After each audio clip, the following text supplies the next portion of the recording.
بسم اللہ الرحمن الرحیم۔ شروع کرتا ہوں اللہ کے پاک نام سے جو بہت بڑا مہربان نہایت رحم والا ہے۔ دیکھتی آنکھوں اور سنتے کانوں کو السلام علیکم۔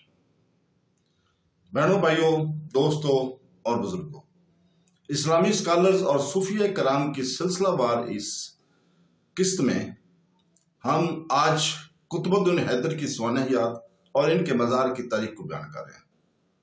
قطب الدین ایبک نہیں، قطب الدین حیدر ممکنہ ترک نژاد ایک فارسی صوفی بزرگ اسلامی تصوف کی تاریخ میں ایک خاص طور پر ملامتی کلندری روایت میں ایک اہم مقام رکھتے ہیں، جس میں خود پرستی اور پرہیزگاری اور زور دیا گیا ہے۔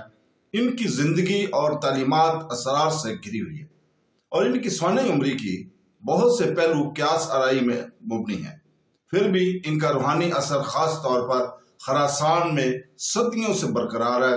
قزوینی کی تحریر کردہ تاریخی گزیدہ سمیت تاریخی حوالوں کے مطابق حیدر وسط ایشیا میں منگول حملوں کا ہم اثر تھا، خاص طور پر 1220 عیسوی کے ہنگامہ خیز دور میں، اور عام طور پر یہ خیال کیا جاتا ہے کہ ان کا انتقال 1221 عیسوی یا 618 ہجری میں ہوا۔ ان کی موت منگول حملوں کے عروج کے ساتھ ہوئی، جو عالم اسلام کے لیے ایک بڑی ہلچل کا لمحہ تھا، اور انہوں نے خطے میں تصوف کے پھیلاؤ میں ان کے ذاتی شراکت کے خاتمے کا نشان لگایا۔ اپنی زندگی کے اختصار کے باوجود ان کی میراث صوفی پریکٹس کے درمیان گونجتی رہی ہے، خاص طور پر خراسان کے علاقے زوار میں ان کے مزار کے ذریعے، جو ان کے پائیدار اثر و رسوخ کا ثبوت ہے۔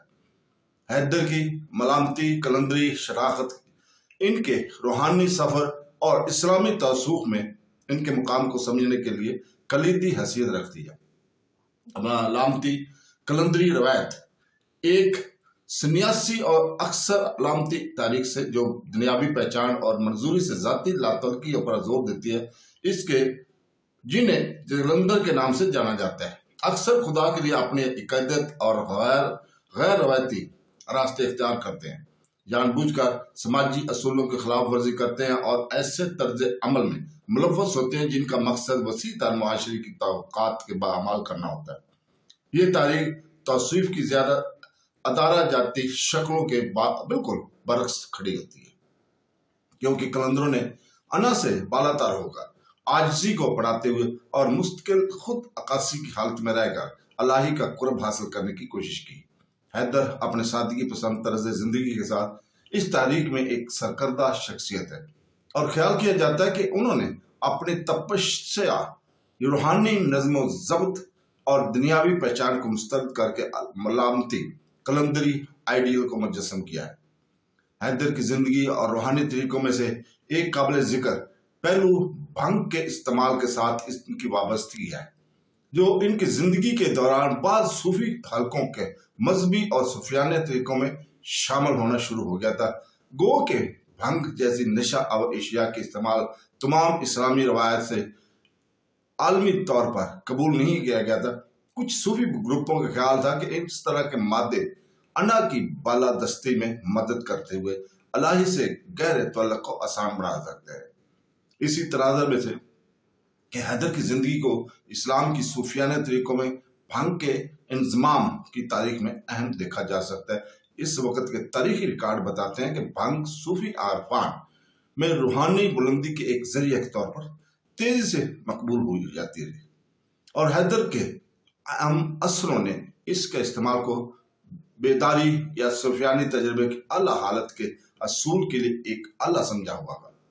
یہ نوٹ کرنا ضروری ہے کہ جبکہ مرکزی دھارے کے اسلامی قانون میں نشہ آور اشیاء کے استعمال کی بڑے پیمانے پر مذمت کی گئی ہے، بعض صوفی روایت میں اس سے نفس کی رکاوٹوں کو توڑنے اور الہی سے جڑنے کے ذریعے کے طور پر بھی دیکھا جاتا ہے۔ حیدر کی زندگی اور تعلیمات کا منگول حملوں کی وسیع تر تاریخی تناظر میں بھی گہرا تعلق 13ویں صدی جس کی دوران حیدر رہتے تھے۔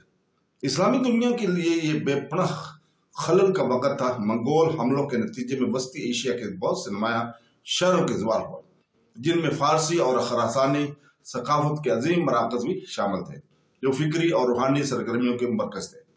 جیسا کہ منگولوں نے